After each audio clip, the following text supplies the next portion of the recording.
Continuando com os nossos estudos das obras de André Luiz, estamos vendo Evolução em Dois Mundos, texto bastante técnico, mas importante para o nosso conhecimento.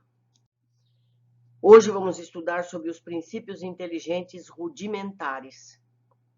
Com o transcurso dos evos, surpreendemos as células com o princípio inteligente e a feição de rudimentar a serviço do princípio inteligente em estágio mais nobre nos animais superiores e nas criaturas humanas, renovando-se continuamente no corpo físico e no corpo espiritual. Renovando-se continuamente no corpo físico e no corpo espiritual, em modulações vibratórias diversas, conforme a situação da inteligência que a senhoreia depois do berço ou depois do túmulo. Então, ele está dizendo que as nossas células se renovam continuamente, sejam células físicas do corpo encarnado ou das células perispirituais, quando o corpo está desencarnado. Formas das células. Animálculos infinitesimais que se revelam domesticados e ordeiros na colmeia orgânica. Assumem formas diferentes segundo a posição dos indivíduos e da natureza dos tecidos em que se agrupam, obedecendo ao pensamento simples ou complexo que lhes comanda a existência. Nossa mente comanda o comportamento de nossas células. Ele está dizendo isso aqui.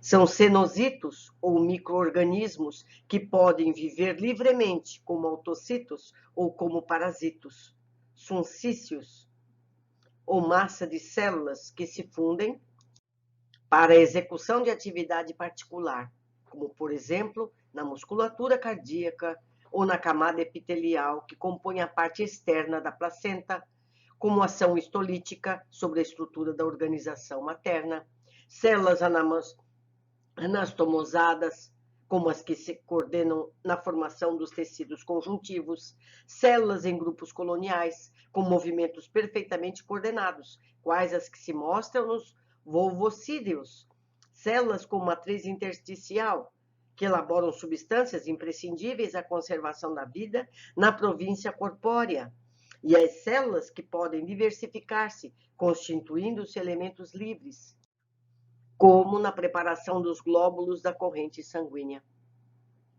Então, ele trata aqui as células do nosso corpo como uma população, cada um com sua tarefa.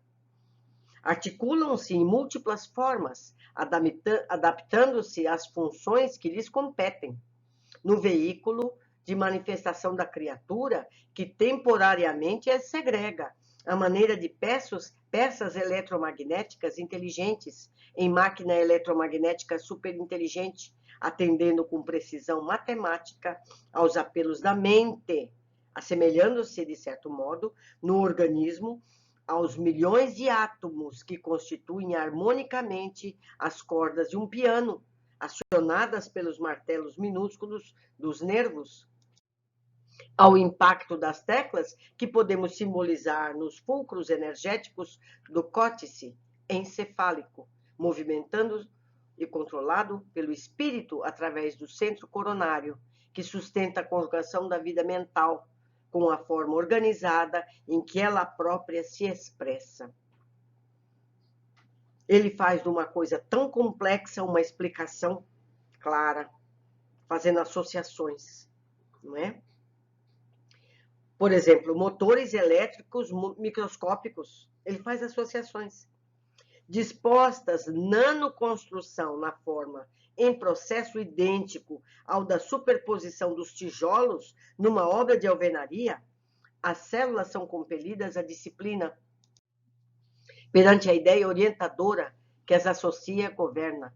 Quanto aos tijolos vulgares, são constrangidos à submissão ante as linhas traçadas pelo arquiteto, que lhe aproveita o concurso na concretização de projeto específico. É assim que são funcionárias da reprodução no centro genésico, trabalhadores da digestão e absorção no centro gástrico, operários da respiração e fonação no centro laríngeo, na circulação no centro cardíaco, servidoras e guardiãs fixas ou migratórias no tráfego e distribuição, reserva e defesa no centro esplênico, auxiliares da inteligência e elementos de ligação no centro cerebral e administradoras e artistas no centro coronário, amolgando-se às ordens mentais recebidas e traduzindo na região de trabalho que lhe é própria a individualidade que as refreia e influencia com justa limitação no tempo e no espaço.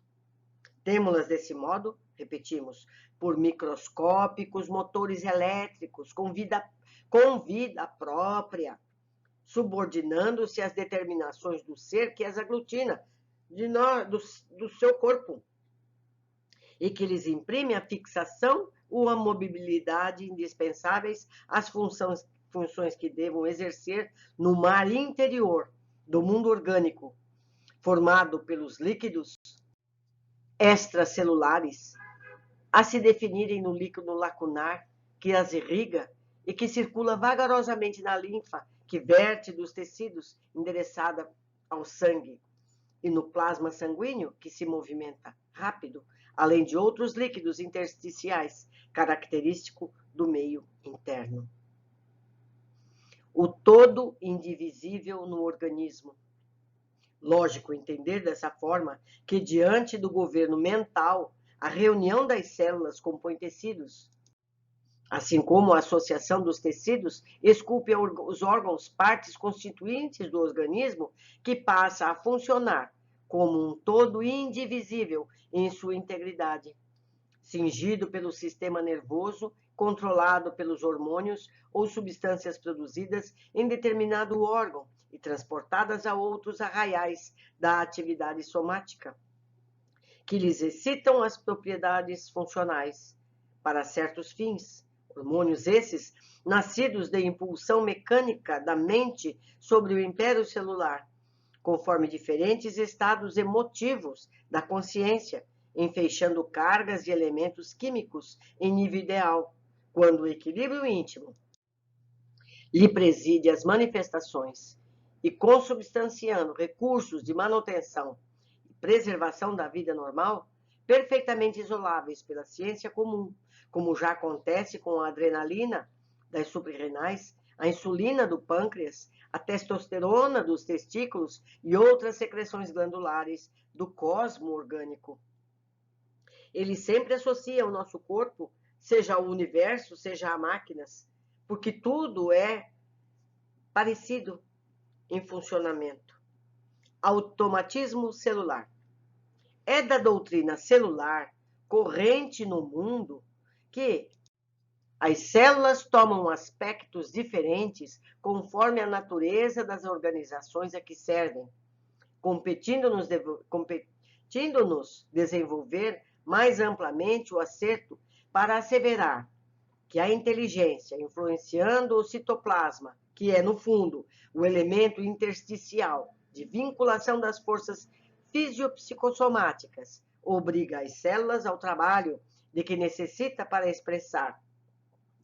expressar-se. Trabalho esse que, à custa de repetições quase infinitas, se torna perfeitamente automático para as unidades celulares que se renovam de maneira incessante na execução das tarefas que a vida lhes assinala. As nossas células, elas morrem e, entre aspas, reencarnam constantemente. Aproximadamente cada 12 anos nós temos um esqueleto novo. A cada 120 dias nós temos um sangue novo. Porque elas morrem e, entre aspas, reencarnam. Porque cada célula física tem a sua célula perispiritual. Continuando, efeitos do automatismo. Perfeitamente compreensíveis nessa base, os estudos científicos que reconhecem os agrupamentos colaboracionistas das células especializadas através da cultura artificial dos tecidos orgânicos, em que um fragmento qualquer desses mesmos tecidos, seja da epiderme ou do cérebro, permanece vivo por muito tempo quando mergulhado em soro, que cuidadosamente imunizado e mantido na temperatura correspondente à do corpo físico, acusa uma vida intensa. Decorridas algumas horas, os produtos que excreta intoxicam o soro, impedindo o desenvolvimento celular. Mas se o líquido for renovado, continuam as células a crescer no mesmo ritmo de movimento e expansão que lhes marca a atividade do edifício corpóreo. Tanto que, nos dias atuais, os cientistas já fazem peças do corpo físico externamente, partindo de células desse próprio corpo. Todavia, fora do governo mental que as dirigia, não se revelam iguais às suas irmãs em função orgânica. As células nervosas, por exemplo, com as suas fibrilas especiais, não produzem células com fibrilas análogas às que atendem aos músculos, aos serviços da contração e desdiferenciam, regredindo ao tipo conjuntivo.